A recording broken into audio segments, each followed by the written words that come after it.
Food, for me, is so much more than just sustenance.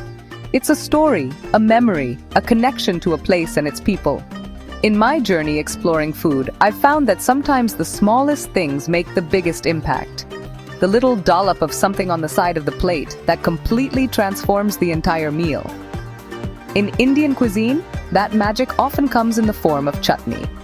It's the vibrant, flavorful condiment that can be sweet, spicy, tangy, or all of the above, bringing a dish to life with a burst of complexity. Today, I want to share with you what I consider the holy trinity of chutneys, the 3 essential recipes that every kitchen should have. We'll be making a cool and refreshing green chutney with yogurt and mint, a sweet and tangy imli chutney with tamarind and jaggery, and a fiery, pungent, spicy garlic chutney. These aren't just for Indian food. Their versatility is what makes them so brilliant. They have the power to elevate everything from a simple sandwich to a grilled steak. These aren't just recipes I pulled from a book. These are the flavors of my childhood, the smells that filled my grandmother's kitchen, the tastes that connect me to my heritage. Each one tells a story of tradition, of family gatherings, and of the simple joy of sharing a good meal. So, come with me. Let's explore these incredible flavors together, and I'll show you how to make these 3 chutneys that I promise will go with almost everything you cook. We're starting with the one you've probably seen the most, the quintessential green chutney. But this version, with yogurt and mint, is particularly special. It has this incredible cooling effect that's just perfect for balancing out spicy or rich foods.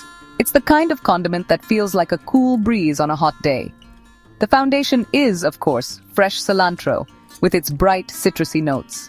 But it's the mint that adds that layer of cool, aromatic freshness that really sets it apart. It's what makes you want to go back for another bite, again and again.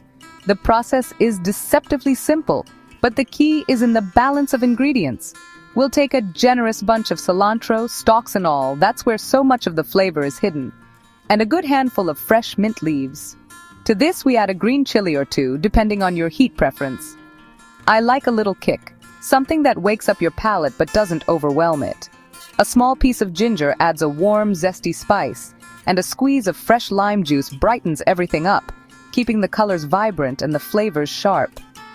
Now here's the secret ingredient that transforms this from a good chutney to a great one, the yogurt.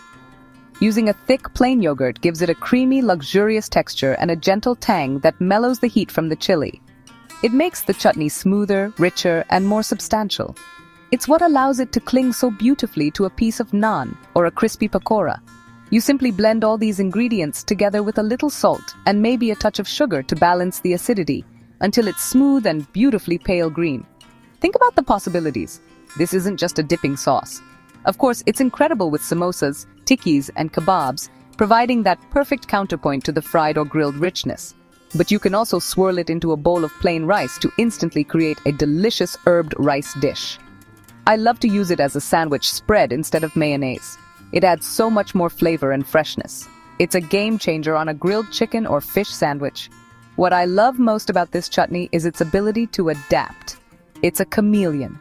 You can thin it out with a little more yogurt or water to create a dressing for a salad, or keep it thick to use as a marinade for chicken or paneer. The combination of herbs, spice, and creaminess is a testament to the ingenuity of home cooks who knew how to create something so complex and satisfying from a few simple, fresh ingredients. It's a taste of home, pure and simple. And next, we move on to a completely different flavor profile with imli or tamarind chutney. If the green chutney was cool and refreshing, this one is a deep, dark, and complex symphony of sweet and sour. This is the chutney of chaat, the lifeblood of street food snacks across India. It has a sticky, glossy texture and a flavor that hits all the right notes.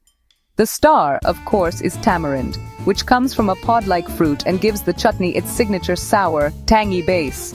It's a flavor that's both fruity and acidic, completely unique and utterly addictive.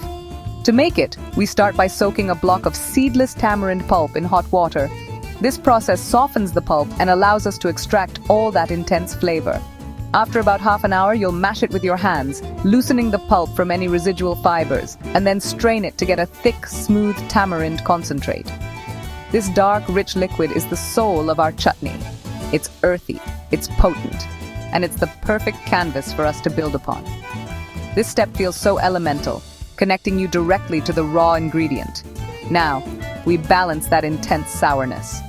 The traditional partner to tamarind is jaggery or gur, an unrefined cane sugar. It has a deep molasses-like flavor with hints of caramel and toffee that you just don't get from regular white sugar. We'll gently heat the tamarind extract and dissolve the jaggery into it, creating a beautiful, dark syrup.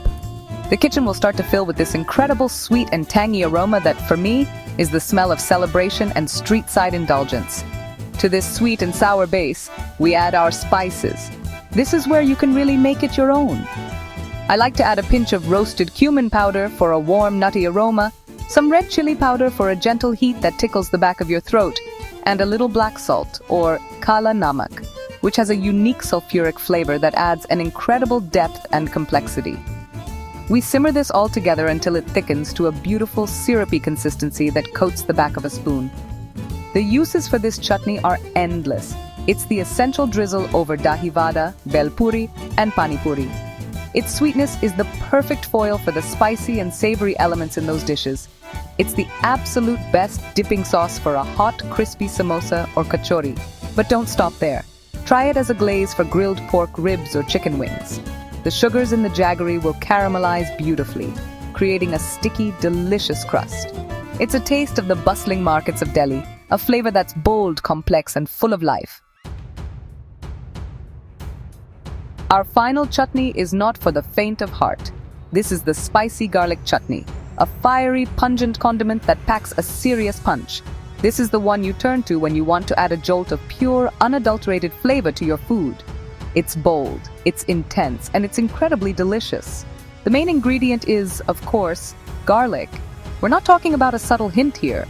Garlic is the star, the lead singer, the whole show. Its sharp, pungent flavor is the foundation upon which we build this powerhouse of a chutney. The brilliant red color comes from dried red chilies. I like to use a mix, some milder Kashmiri chilies for that vibrant color, and a gentle, smoky warmth, and a few hotter chilies to bring the fire. We soak them in hot water to soften them up, which not only makes them easier to grind, but also tames some of their raw, aggressive heat, allowing their fruity undertones to come through. This step is crucial for creating a chutney that is spicy, but also flavorful and nuanced. The process involves grinding the soaked chilies and a very generous amount of peeled garlic cloves into a coarse paste.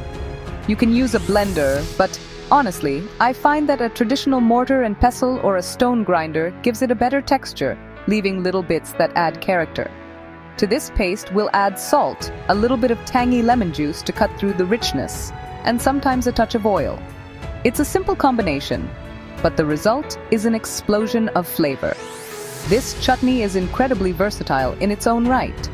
In Maharashtra, it's the essential accompaniment to vada pav, the iconic street food sandwich. A generous smear inside the bun is what gives the snack its signature kick. It's also fantastic with dosas and idlis, adding a layer of heat that complements the fermented flavor of the batter. It can transform a simple meal of dal and rice into something truly exciting. A tiny spoonful is all you need, but I encourage you to think beyond its traditional uses. Mix a little bit of this garlic chutney with some mayonnaise or yogurt to create a spicy aioli for burgers or a dip for French fries. Rub it onto chicken or fish before grilling for an instant, powerful marinade, or simply spread a thin layer on a piece of toast with a little butter. It's a condiment that demands attention, a testament to the power of strong, simple flavors. It's the heartbeat of the meal, a fiery pulse that makes everything feel more alive. So there you have it. 3 chutneys, 3 distinct personalities, 3 jars of pure flavor that will completely change the way you cook and eat. The cool, creamy green chutney, the sweet and tangy imli chutney, and the fiery garlic chutney. Now that you've made these beautiful condiments, you'll want to keep them fresh so you can enjoy them for as long as possible. The green chutney, because of the fresh herbs and yogurt, is best stored in an airtight container in the refrigerator and eaten within 3 to 4 days. The imli and garlic chutneys, on the other hand, have a much longer shelf life. The tamarind, jaggery, and spices in the imli chutney act as natural preservatives, so it can last for several weeks in the fridge. The spicy garlic chutney, especially if you top it with a thin layer of oil, can also last for a good month. Always use a clean, dry spoon when you take some out, as this prevents contamination and helps them last longer. I love seeing these jars of color lined up in my fridge, ready to bring any meal to life at a moment's notice. Food is a language, and with these recipes, you've just become more fluent. You've learned how to say fresh, complex, bold. More than just side dishes, these chutneys are a connection to a rich culinary heritage. They represent the art of balancing flavors, a skill passed down through generations. I hope you make them, share them, and create your own food memories. Because ultimately that's what it's all about, connecting with our food, and through it, connecting with each other. Thank you for joining me in my kitchen today.